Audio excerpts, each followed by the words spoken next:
Oui, nous bénissons le Seigneur qui nous donne encore ce moment pour l'adorer, pour nous tenir dans sa présence. Amen. Et pendant que nous étions en train d'adorer, il y a un signe que j'avais vu l'autre fois ici. On était en jeûne et prière ici. J'avais vu qu'il y a une grâce qui descendait, mais elle était bloquée, suspendue à un certain niveau. Après le service que nous venons de faire ce matin,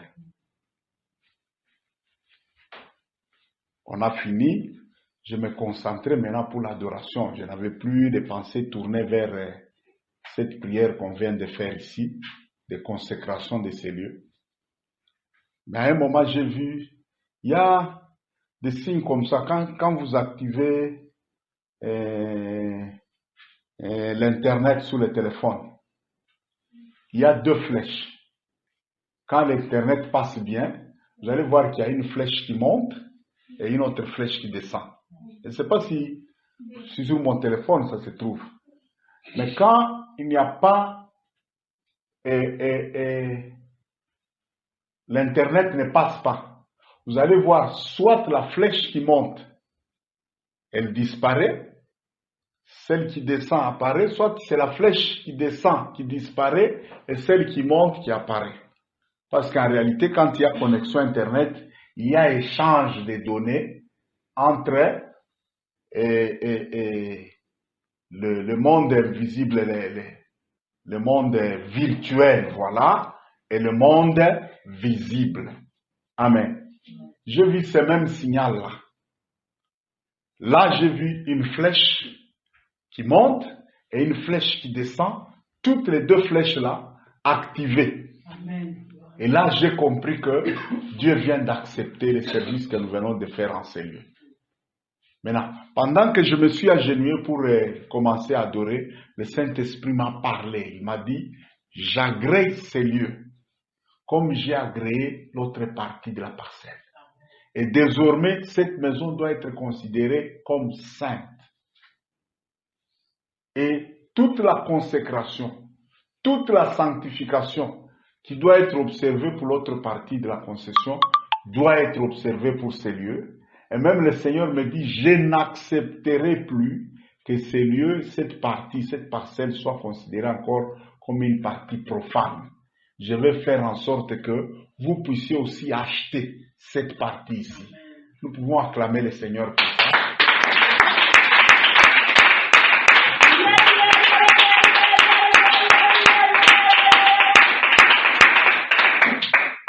Amen. Que notre Dieu soit loué. Nous avons le Dieu vivant, le Dieu qui répond à la prière, le Dieu qui agit quand nous l'invoquons. Et désormais, chaque service que nous allons tenir en ces lieux, dans ces petits sanctuaires ici, soyons sûrs de ça. Même si tu viens seul prier ici, sache que la présence de Dieu est là. Amen. Alors, ce matin, pendant que je me concentrais pour savoir qu'est-ce que Dieu a à nous donner comme parole réma de ce jour, directement le Saint-Esprit m'a conduit sur un texte de l'évangile selon Jean, là où c'était à la fête des tabernacles. Les 7 fêtes juives là, la toute dernière, elle s'appelait la fête des tabernacles. Amen. Et on dit, le dernier jour de la fête, le grand jour, le dernier jour de la fête, cette fête, elle durait 8 jours. Pendant 7 jours, les Juifs restaient dans des tentes, des huttes, construites avec des branches des arbres, des feuilles des arbres. Et le 8e jour, c'était un jour de fête, un jour d'adoration, un jour où ils offraient des sacrifices à Dieu et ils célébraient ainsi la clôture de l'année civile. Amen. Donc c'était à la fois le dernier jour de la fête, mais c'était aussi à la fois le dernier jour de l'année civile juive. Amen. À la fête des tabernacles. À cette fête-là, au dernier jour, la Bible dit que Jésus est sorti, il a lancé un cri. Et dans ce cri-là, il a déclaré certaines faveurs que nous allons étudier. Et le Saint-Esprit m'a fait comprendre que chaque fois qu'un enfant de Dieu, un juste, un croyant, celui qui est en communion avec Dieu, quand il arrive à la fin d'une certaine saison, il y a toujours une grâce qu'on appelle la grâce du dernier jour. Amen. C'est cette grâce que nous voulons étudier, mais nous voulons aussi l'exploiter, nous voulons aussi la saisir, la recevoir. Vous savez, la grâce travaille aussi avec la connaissance. L'autre fois, je vous avais dit que Moïse avait fait une prière à Dieu, il a dit, « Fais-moi connaître tes voies, et ainsi je vais trouver encore plus de grâce à tes yeux. » Amen. Amen. Depuis que Jésus est là, le temps de la grâce est inauguré. Mais chacun de nous jouit de cette grâce-là selon le niveau de sa foi.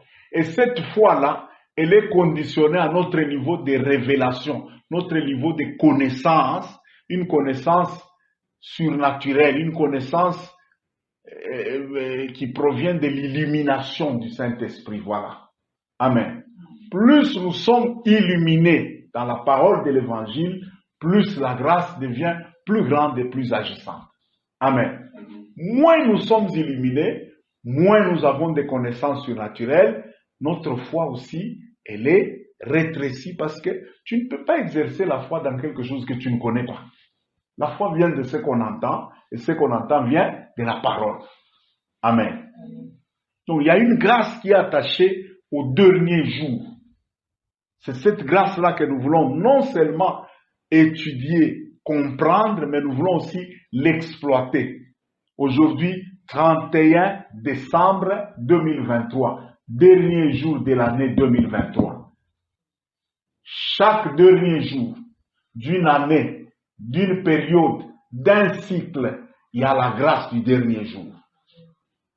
C'est pourquoi aussi Dieu est appelé le premier et le dernier, le commencement et la fin.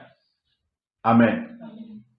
Donc nous allons tirer ce message ici, intitulé La grâce du dernier jour. Nous allons le tirer dans l'Évangile selon Jean, chapitre 7, du verset 37 au verset 39. Jean chapitre 7, du verset 7 au verset 39. Nous allons nous lever pour honorer la parole de Dieu. Jean 7, 37 à 39. Nous allons nous lever et on va nous lire Jean chapitre 7, de 37 jusqu'à 39. Le dernier jour, le grand jour de la fête, Jésus, se tenant debout, s'écria, « Si quelqu'un a soif, qu'il vienne à moi et qu'il boive. Celui qui croit en moi, de fleuves d'eau vive couleront de son sein, comme dit l'Écriture. » Il dit cela de l'Esprit que devaient recevoir ceux qui croyaient en lui, car l'Esprit n'était pas encore, parce que Jésus n'avait pas encore été glorifié. Amen. Amen. Nous allons nous asseoir. Le dernier jour, le grand jour de la fête, Jésus debout s'écria, « Si quelqu'un a soif, qu'il vienne où? À moi, et qu'il boive. Celui qui croit en moi, des fleuves d'eau vive couleront de son sein, comme dit l'Écriture. » Amen. Donc, le dernier jour de la fête là, le 8e jour de la fête des tabernacles, la dernière fête dans le cycle de fêtes de l'Éternel, les 7 fêtes de l'Éternel que Dieu a données, la dernière fête c'était la fête des tabernacles, le dernier jour de cette dernière fête-là, qui correspondait aussi, parce que cette fête correspondait aussi à la fin de l'année civile, à la fin de la saison. C'était aussi, elle correspondait exactement à la période on appelait aussi parfois aussi la fête des moissons. C'est que juste après avoir fait les diverses moissons, les diverses récoltes de l'année, Dieu mettait maintenant cette fête, elle était aussi une occasion pour rendre grâce à Dieu pour tout ce qu'on a récolté pendant l'année. Amen. Amen. Mais elle avait une autre signification sur le plan spirituel, le fait de rester dans des huttes, dans des tentes, ça célébrait, ça montrait aussi la marche d'Israël, la marche du peuple de Dieu, le pèlerinage du peuple de Dieu et la fin de ces pèlerinages-là sur la terre. Amen. C'est ça ce que ça signifiait sur le plan spirituel. Amen. À la fin de cette fête-là, Jésus s'est levé, il fait un appel de grâce. Si quelqu'un a soif, qu'il vienne à moi et qu'il boive. Celui qui croit en moi, des fleuves d'eau vive jailliront de son sein. Amen. Comme dit l'Écriture. Ailleurs, le même verset, il dit, quelqu'un qui croit en moi, des sources d'eau vive jailliront de son sein jusque dans la vie éternelle. Amen. Et pourquoi Jésus a-t-il fait ce cri ici? Le peuple connaissait bien l'ancienne alliance et l'histoire du peuple d'Israël. Il savait que n'eût été le rocher qui faisait jaillir de l'eau pendant leur pèlerinage, leur voyage, leur traversée du désert, Israël n'allait jamais arriver à la terre promise. Amen. L'apôtre Paul nous relate un peu l'histoire du peuple pendant la traversée du désert. Il dit, nos pères ont tous traversé la mer Rouge. Ils ont été baptisés en Moïse dans la nuée et dans la mer Rouge. Et ils ont bu à un rocher spirituel qui les suivait. Et ce rocher était Christ. Amen. N'eût été ce rocher-là qui faisait jaillir de l'eau. À chaque fois qu'ils avaient soif, ce rocher-là était là et ils avaient de l'eau. Ils allaient mourir de soif, ils n'allaient jamais arriver à la terre promise. Amen. Jésus aussi, c'est le rocher qui nous restaure. Amen. Amen. Le rocher qui nous renouvelle. Et ce miracle de la restauration, ce miracle-là du renouvellement, ce miracle de la résurrection, c'est un miracle que Dieu fait, ou encore que Dieu dispose pour ses enfants à chaque dernier jour. Quand nous arrivons à la fin d'un cycle, à la fin d'une année, le Seigneur renouvelle toujours cette grâce-là de la restauration, de la résurrection, cette grâce-là du renouvellement complet. Non seulement ça, tout celui qui buvait l'eau dans le désert, là, il reprenait vie. Mais ici, dans la nouvelle alliance, il promet que tout celui qui vient boire de cette eau-là, lui-même là devient une source. Des fleuves vont jaillir de son sein. Donc, de même qu'il est venu au rocher, il a eu la vie, lui-même aussi devient un mini-rocher d'où va sortir plusieurs fleuves d'eau vive, et il va devenir aussi une source vivifiante pour le monde. Amen. Donc nous sommes à la fin, nous sommes au dernier jour. Et généralement les gens, le dernier jour comme ça, c'est un jour de distraction pour beaucoup de gens. Beaucoup de gens, quand on arrive comme aujourd'hui, 31 décembre, il y a des familles qui sont agitées. Il y a même des églises agitées. Il y a des gens qui se tracassent. On va manger quoi? On va boire quoi? Oui, mais après avoir mangé ce que vous allez manger là, et après ça, il y aura quoi? Après avoir porté ce que vous allez porter là, après cela, il y aura quoi? Vous savez, quand j'étais enfant, je voyais comment on s'agitait à la maison aux environs de la date du 1er janvier là, avant la bonne année. Il y avait des problèmes. Tout le monde est agité, tout le quartier est agité. Ceux qui n'ont rien à manger, rien à boire, vous les voyez tout tristes là. Et maintenant, les parents se coupaient à 1000 morceaux, il fallait chercher l'argent. Tu connais mango ya bonne année. Tu connais bien bonne année. Non, mais c'était grave. Amen. Bon, les mêmes poulets là que tu vas manger le 1er janvier là. Quelle différence il y aura dans ta bouche entre ces poulets là et le poulet que tu vas manger le 15, le 20 ou le 31. Il y a quelle différence? Rien, absolument rien. Maintenant, moi, la manière qu'on s'agitait sur la bonne année, je me disais, c'est que quelque chose va commencer ici qui n'aura pas de fin. Et dès qu'il était 4 heures, 5 heures du matin, il y avait des cris là. Les gens circulaient, il y en a qui donnaient qui offraient des fleurs aux gens. Bonne année, bonne année, bonne année. Bon, quand la journée a commencé, je me disais, c'est fini. Autre chose vient de commencer. Les gens vont danser, les gens vont s'enivrer, les gens vont faire ceci, les gens vont s'habiller, les gens vont tournoyer partout. Il y en a qui vont circuler, comme chez nous c'était à la Kamalondo là. C'est le siège de l'ambiance à Lubumbashi. La Kamalondo, il y a des bars partout, il y a du bruit partout. Mais le jour de la bonne année, c'est pire.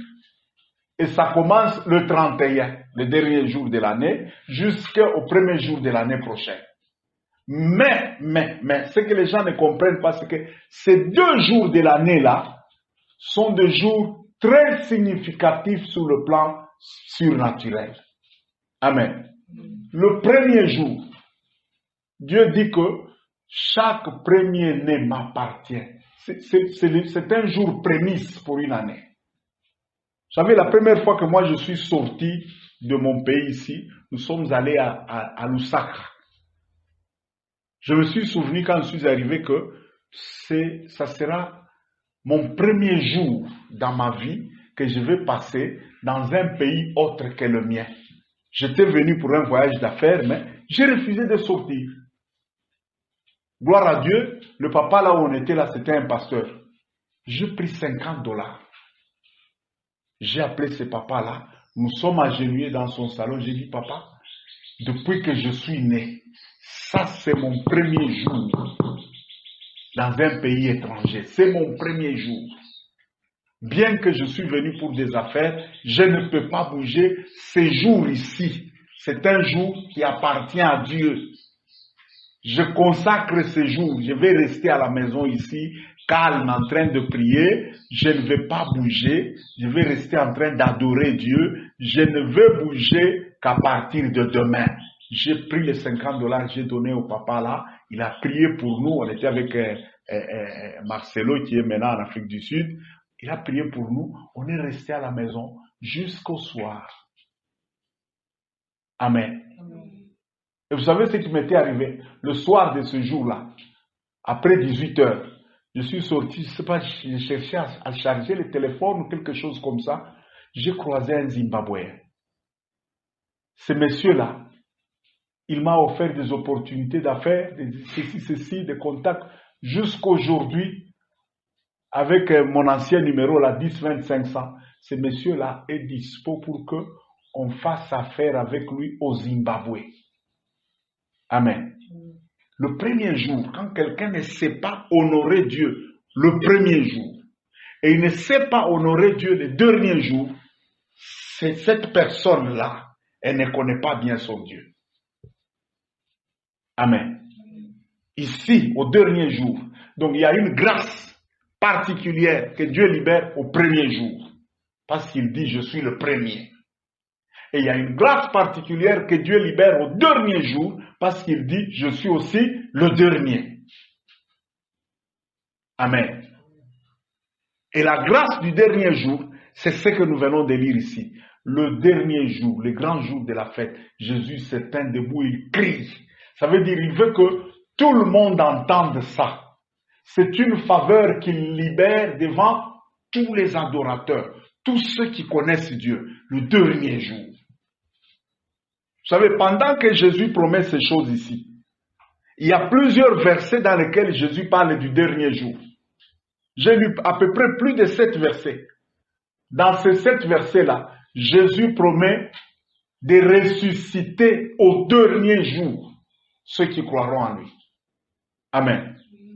Il dit, attendez si je peux trouver ces versets-là. Dans Jean 6, 44, je vais lire ici. Jean chapitre 6, verset 44. Jésus leur répondit, ne murmurez pas entre vous. Nul ne peut venir à moi si le Père qui m'a envoyé ne l'attire, et je le ressusciterai au dernier jour. Amen. 44. Verset 54. Celui qui mange ma chair et qui boit mon sang a la vie éternelle, je le ressusciterai au dernier jour. Amen. 54. Jean 6, 39. Or, voici la volonté de celui qui m'a envoyé, que je ne perde rien de tout ce qu'il m'a donné, mais que je le ressuscite au dernier jour. Donc, le dernier jour, c'est un jour de restauration, c'est un jour de renouvellement, c'est un jour de vivification, c'est aussi un jour de résurrection. Amen. Par contre, pour les méchants, ceux qui ne croient pas, Jésus promet que le dernier jour là, si vous lisez verset 40,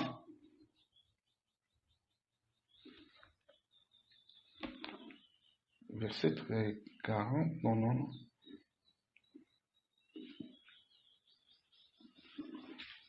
Jean chapitre. Pour le méchant, le Seigneur promet que le dernier jour, ce sera le jour du jugement. Amen. Quand on parle du dernier jour, pour celui qui n'est pas en communion avec Dieu, c'est un jour de destruction et un jour de jugement. Amen.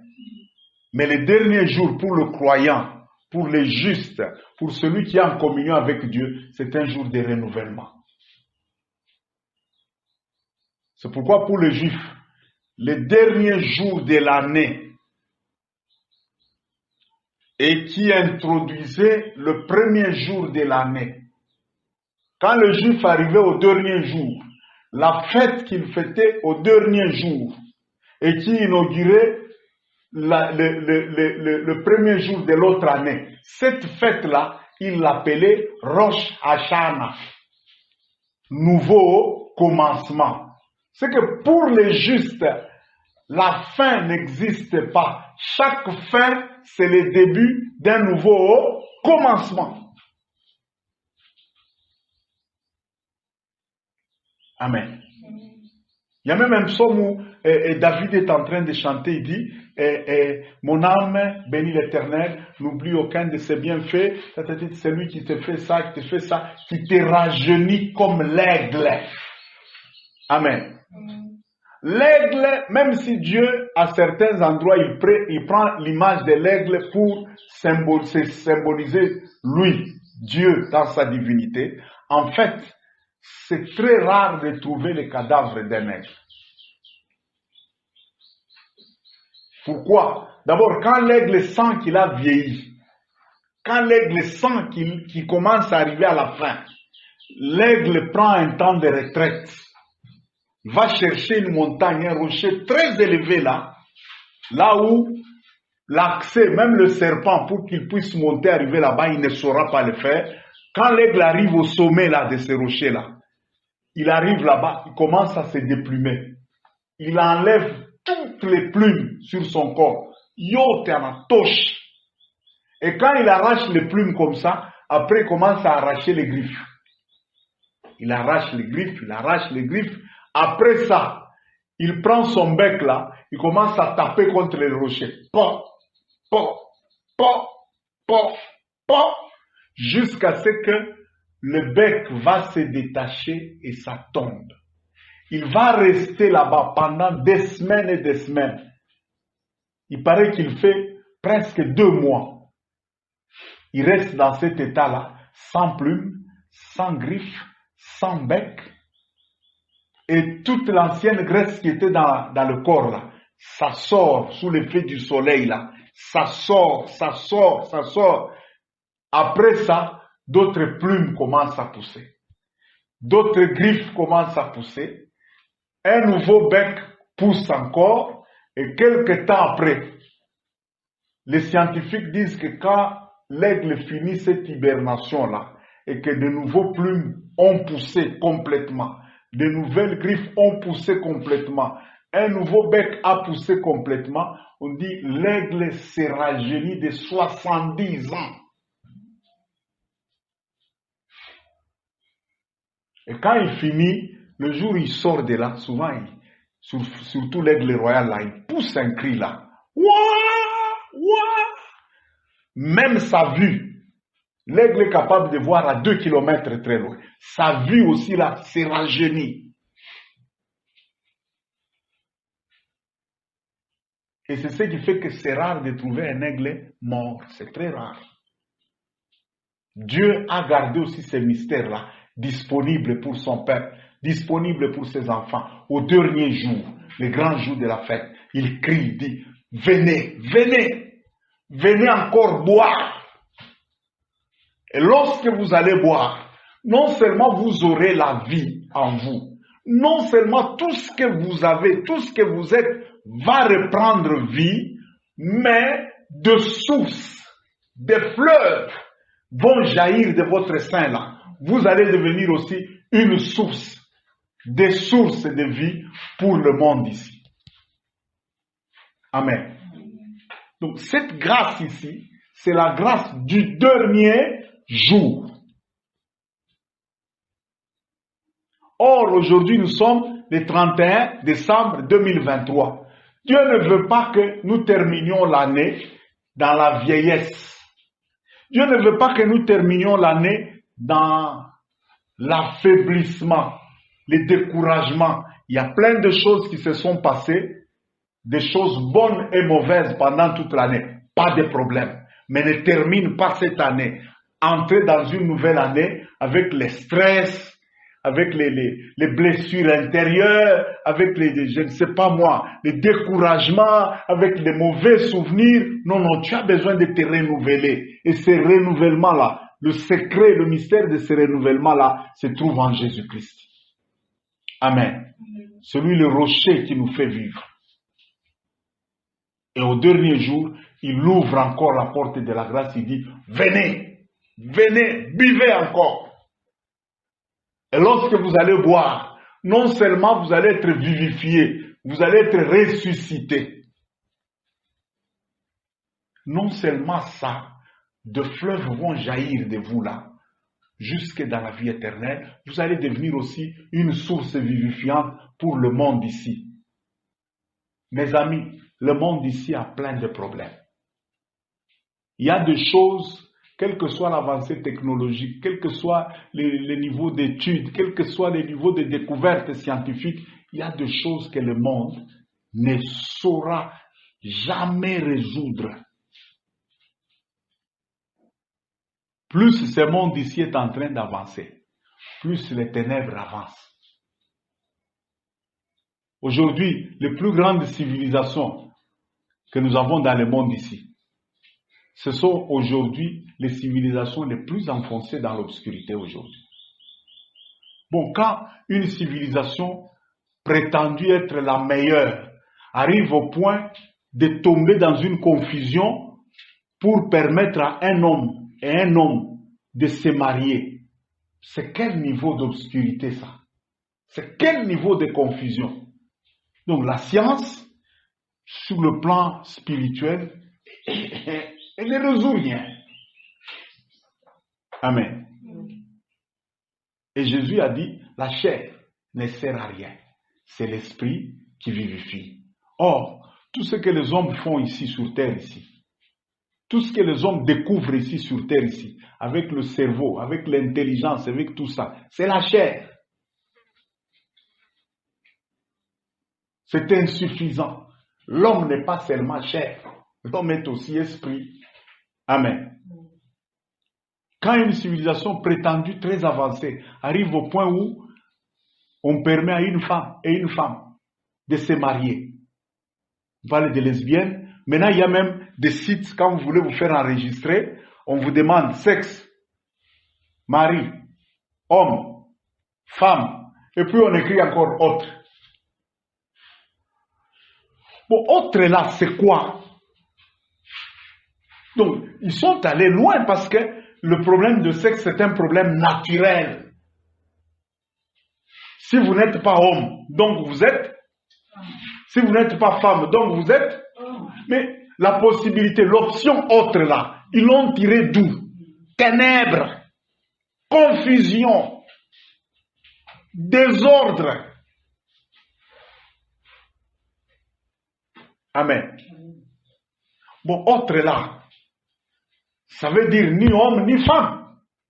Bon, si ce n'est ni homme ni femme, alors c'est quoi exactement? C'est qui exactement? Et vous savez, à cause de ces histoires-là, il y a des civilisations qui sont en train de disparaître parce qu'elles sont dans les abominations. Une abomination, c'est plus qu'un péché. Une abomination, c'est plus qu'une iniquité. Une abomination, c'est quelque chose que Dieu ne supporte même pas de regarder. Quand quelqu'un tombe dans les histoires de homosexualité, lesbianisme, non. Il est dans une position abominable. Amen. Mais même ces gens-là, la porte de la grâce est ouverte. Même à ces gens-là. Dieu est capable de restaurer, même un homosexuel, de le régénérer, de l'amener à la repentance, de l'amener à comprendre que ça, non seulement c'est mauvais devant Dieu, c'est abominable devant Dieu. Et de retourner à la position normale.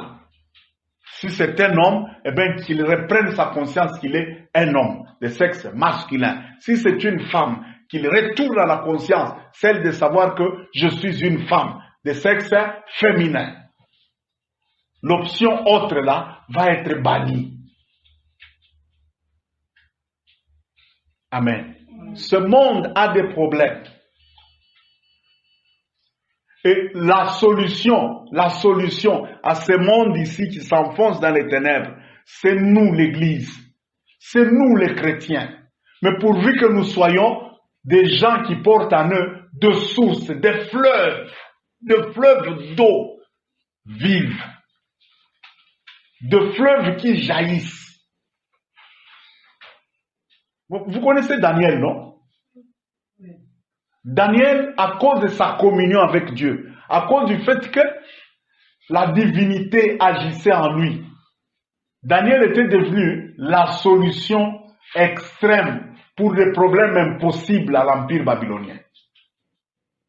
Des songes que même les magiciens ne pouvaient pas interpréter, ne pouvaient pas résoudre. Quelqu'un qui se lève un matin et dit « J'ai fait un songe, mais je l'ai oublié. Rappelez-moi mon songe là. » Comme si on était avec lui dans son songe. Vous me rappelez mon songe et après me l'avoir rappelé, vous me l'interprétez. Tout le monde dit « Ça devient un autre problème. » Mais un jeune homme, un jour un eunuque du roi babylonien vient et dit « Il y a un jeune homme parmi les esclaves que tu as pris là d'Israël. Il y a un jeune homme qui prétend qu'il peut... » Il dit « Quoi ?» Il dit « Oui, faites entrer. » Le petit entre là, il dit « Il y a un Dieu dans les ciels qui peut répondre à ton problème là. » Mais comment c'est toi qui viens répondre? Je suis en connexion avec ce Dieu-là. Amen. Et un jour, le fils de ce même roi-là, il fait des bêtises. Il prend les coupes et les ustensiles du temple. Il va boire ça avec ses concubines, ses prostituées, et puis il lève cette coupe-là à l'honneur des dieux morts, des divinités babyloniennes là. Une main apparaît dans la salle de fête là. Elle écrit dans une écriture mystérieuse. Personne n'arrive à interpréter. Tout le monde, pris de panique, la femme de ce roi-là entre et lui dit non. Il y a ici dans ton royaume un homme en qui on trouvait depuis le temps de ton père, on trouvait en lui de la sagesse et des lumières au pluriel. Tel qu'on ne peut pas trouver cela chez les humains, sauf chez les esprits. Appelle Daniel, il va résoudre cette histoire-là. On appelle Daniel, qui était déjà un vieillard, mais des fleuves d'eau étaient en lui. Il entre là-bas, il regarde l'écriture. Il dit, c'est terminé pour toi. À cause de ce que tu viens de faire ici. Tu as été mis sous la balance de Dieu.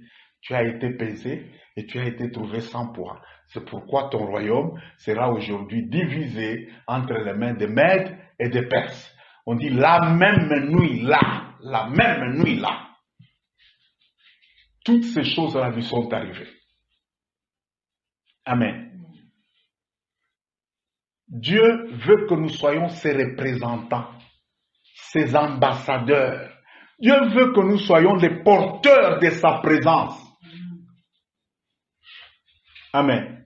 Et c'est cette grâce qu'il annonce ici, il dit, celui qui va croire à moi là, de fleuves vont jaillir de son sein jusque dans la vie éternelle. Ça va jaillir et le monde va s'abreuver de cette eau vive là, mais qui coule de toi. Et on dit, il disait ça, de l'esprit qu'il devait recevoir. Quand l'esprit de Dieu entre en toi, vous savez, lorsque le Saint-Esprit entre en nous, il y a d'abord ce qu'on appelle le miracle de la régénération. La nouvelle naissance, c'est quoi? L'Esprit de Dieu vient entrer, demeurer, se fondre avec notre esprit. L'Esprit de Dieu et l'Esprit de l'homme deviennent un. Ça, c'est à la nouvelle naissance.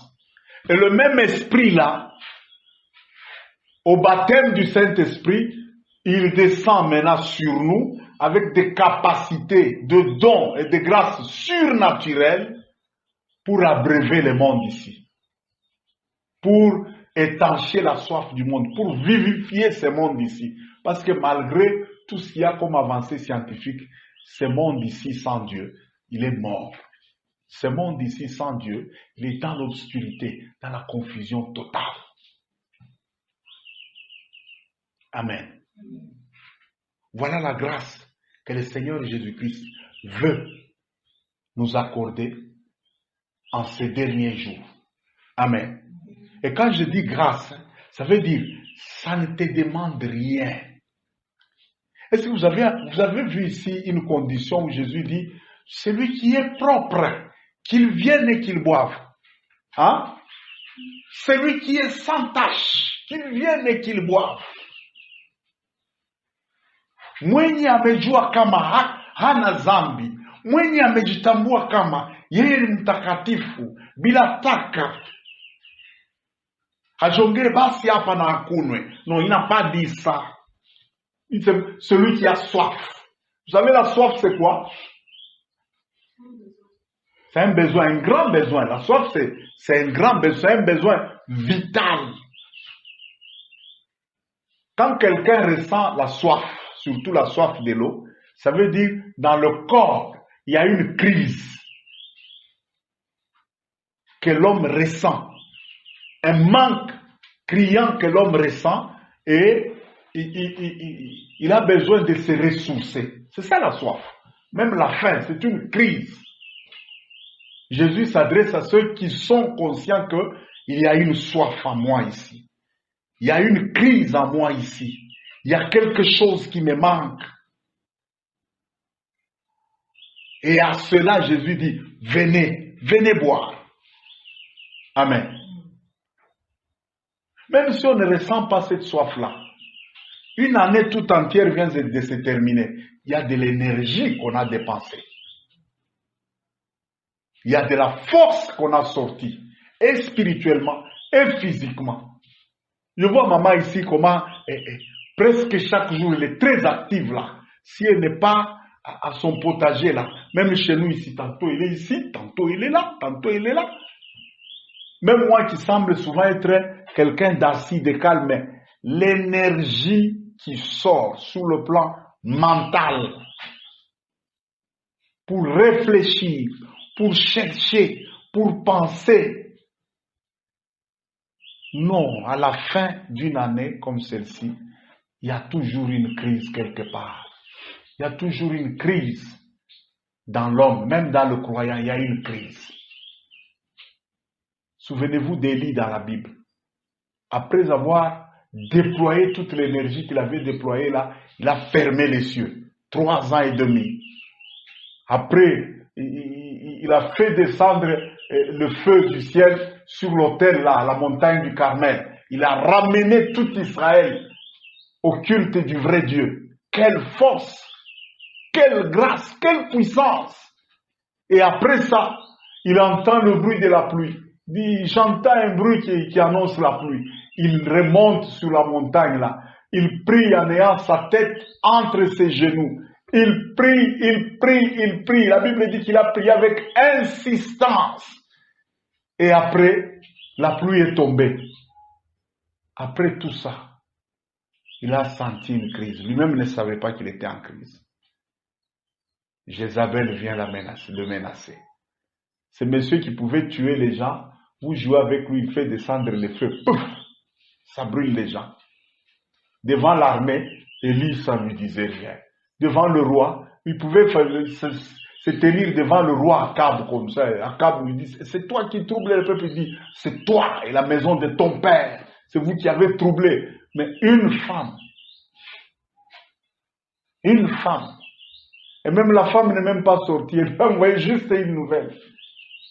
Malgré tous les miracles que tu as fait là, malgré tout ce que tu as fait là, malgré que tu as tué 400 prophètes de Baal et 450 prophètes d'Astarté, demain à 7 heures, que mes dieux me traitent dans toutes les rigueurs si ta tête là reste au-dessus de ton cou.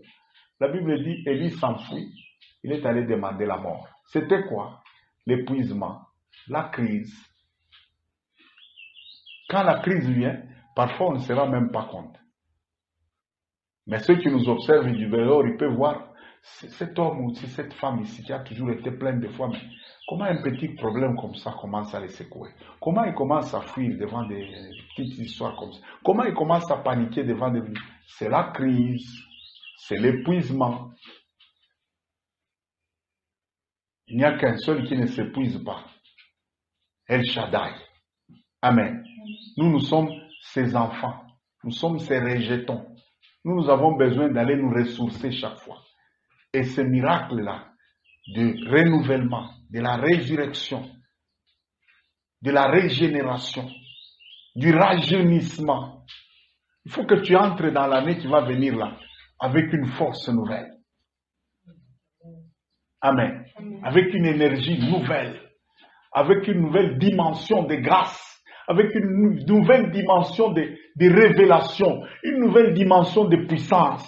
Tu ne peux pas entrer dans une nouvelle année avec l'énergie de l'année passée. Non, même si cette année tu as ressuscité les morts, ce n'est pas la fin du monde. Ce n'est pas la fin. Le même Élie là, quand Dieu a vu ça, Dieu est venu le renouveler. Dieu est venu le recharger, voilà. Hein? Quand vous avez votre téléphone comme ça, à un moment il commence à sonner, l'eau bat. Twing, twing, twing, twing, twing, twing, twing, twing, twing. C'est pas la fin du téléphone. Le téléphone n'a jamais été un instrument à usage unique. C'est ça, non? Quand ça sonne, twing, twing, twing, twing, twing, twing, cette crise-là, elle te dit seulement une seule chose. Prends les chargeurs, va dans la source d'alimentation là, rebranche encore. Amen. Et Jésus aussi à la fin de l'année ici, il nous fait un cri. Twing, twing, twing, twing, twing, twing, twing, twing, twing. Venez vous recharger, venez vous recharger, venez vous renouveler. Mais pendant ce moment, il y en a qui courent pour chercher le riz. Ça c'est quoi ça? Riz? Bon, le riz du 1er janvier là, il aura quelle couleur? Il aura quel goût dans la bouche? Je ne refuse pas, c'est une façon de se réjouir aussi. Dieu vient de nous garder, nous entrons dans une nouvelle année. Ok, c'est très bien. Mais cette nouvelle année dans laquelle tu entres là, tu y entres avec quelle énergie? Tu y entres avec quelle dimension de grâce? Tu y entres avec quelle dimension de puissance? Jésus dit, venez. Vous tous qui avez soif là, venez. Venez, buvez. Gratuitement. Buvez. Il y a quelque chose que je vais faire lorsque vous allez boire là. Il y a quelque chose que je vais faire. Deux sources d'eau vive vont jaillir. Si pour ces gens ici, ils parlaient du futur, des sources d'eau jailliront. C'était parce que la Bible dit, il disait cela de l'esprit que ces gens devaient recevoir, mais l'Esprit n'était pas encore là parce que Jésus n'était pas encore glorifié. Mais le Jésus là, il est déjà mort, il a déjà été enterré, il est ressuscité, il est déjà dans la gloire. Pour nous, il n'y a plus de délai. Lorsque nous venons, nous branchons à Christ, lorsque nous recevons cette nouvelle grâce-là, des fleuves sont activés immédiatement parce que l'Esprit est déjà là. Amen. Depuis le jour de la Pentecôte, l'Esprit est déjà répandu. Et même après la Pentecôte, là, le Saint-Esprit était donné par étapes aux gens. Parce qu'il y avait quelqu'un qui avait la clé. Quand il ne vous ouvre pas la porte, le Saint-Esprit ne descend pas. Il avait reçu cette promesse de Dieu, c'est l'apôtre Pierre. Je te donnerai les clés du royaume. Ceux à qui tu ouvriras la porte, ça sera ouvert. Ceux à qui tu garderas la porte fermée, ça sera fermé. Il a fallu qu'il prêche aux Juifs le jour de la Pentecôte et l'Esprit est descendu sur eux. Il est allé prier sur les Samaritains. Malgré qu'ils avaient reçu Jésus, il fallait que Pierre aille prier sur les Samaritains pour qu'ils reçoivent le Saint-Esprit. Il est allé chez Corneille, chez les païens que nous sommes ici. Et quand il est arrivé chez Corneille, il a commencé à parler, l'Esprit est descendu. C'est que même la porte de l'effusion du Saint-Esprit, Pierre l'a déjà inaugurée. Pour nous, les non-juifs, les non-samaritains, la porte est déjà inaugurée. Amen. Il n'y a plus rien qui peut empêcher cette effusion du Saint-Esprit-là. Amen. Ce jour, Dieu le veut, un jour de renouvellement, un jour de résurrection. Tu sais, même les choses que tu as échoué, tu n'as pas su réaliser dans cette année ici, un seul instant devant Dieu suffit pour que tu sortes avec une nouvelle énergie, tu sortes avec une nouvelle grâce, tu sortes avec une nouvelle révélation. Amen. La défaite que tu as subie l'année passée, l'année 2023, un seul instant devant Dieu suffit pour que demain, 2024, tu sortes avec une nouvelle dimension de grâce. Amen. Jésus est bon. Amen. Jésus est très bon. Amen.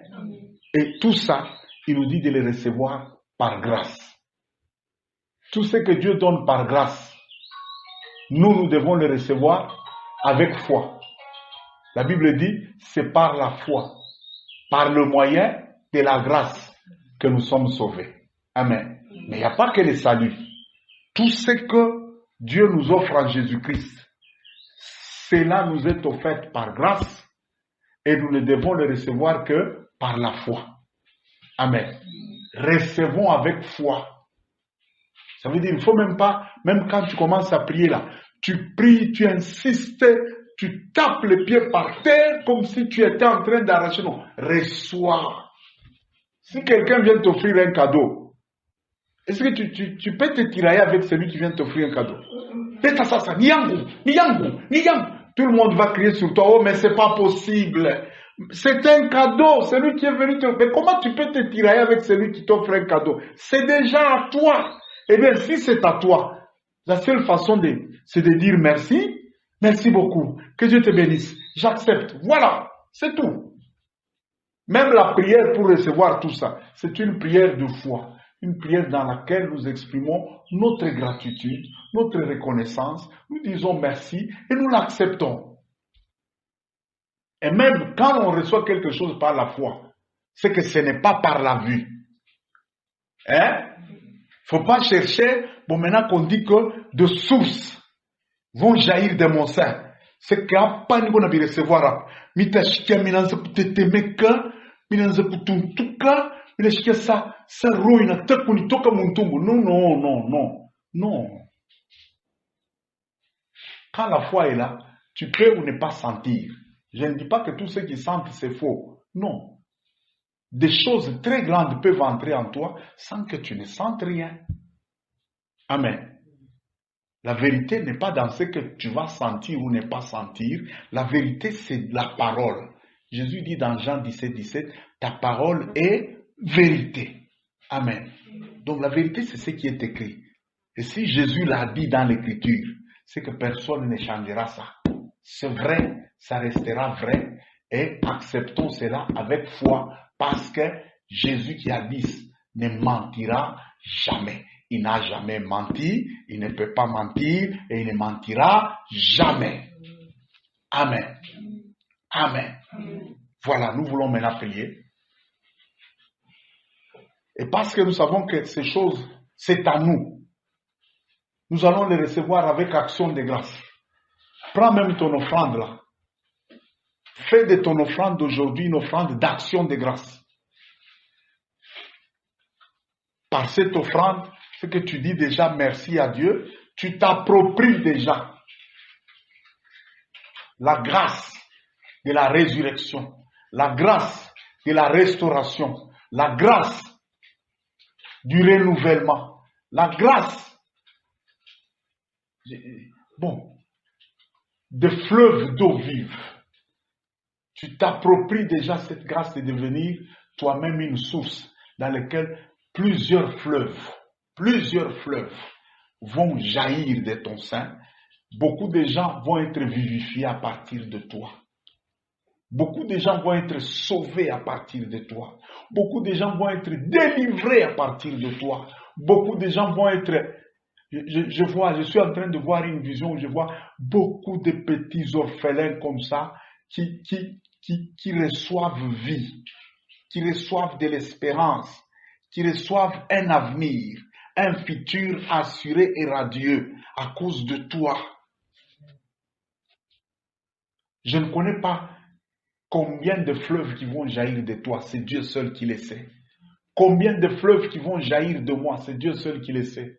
Je ne connais pas chacun de ces fleuves-là. Quelle sera la vie et la grâce que ce fleuve va apporter dans ce monde? Ça, c'est Dieu qui le sait. Sauf que nous allons les vivre, nous les saurons, nous les verrons et nous les vivrons. Amen. Nous allons lever nos mains avec nos offrandes en main. Nous voulons recevoir maintenant cette nouvelle grâce. La grâce du dernier jour. Nous voulons la recevoir. Nous voulons l'accepter avec foi. Éternel notre Dieu, merci pour ce jour, ces derniers jours. Oui, ces derniers jours contient une grâce. Tu as une grâce disposée, disponibilisée, préparée pour le dernier jour. En ces derniers jours, Seigneur, tu me dis que je vienne à toi, que je boive. Oui, je viens à toi, Seigneur Jésus-Christ. J'accepte, je crois, je confesse. Tu es le Fils de Dieu. Tu es mort pour moi à cause de mes péchés. Tu es ressuscité pour ma justification. Tu es à la droite du Père. Tu intercèdes pour moi. Tu es à la droite du Père pour ma glorification. Et moi-même, je suis assis en haut dans les lieux célestes en toi, Jésus-Christ. Je ne suis plus une personne naturelle. Je ne suis plus une personne terrestre. Je ne suis plus une personne simple. Je suis un être glorifié, glorieux. Je suis un être divin. Comme toi, Jésus, tu es divin. Merci, merci, parce que en ce jour, je suis ressuscité. Toi, Jésus, tu es ma résurrection. Tu as dit dans la Bible, je suis la résurrection et la vie. Oui, Jésus, je t'accepte. Et par toi, je reçois la résurrection de toute ma vie, de toute ma personne, de tout ce que je suis, de tout ce que j'ai. Au nom de Jésus-Christ, par toi, Seigneur, je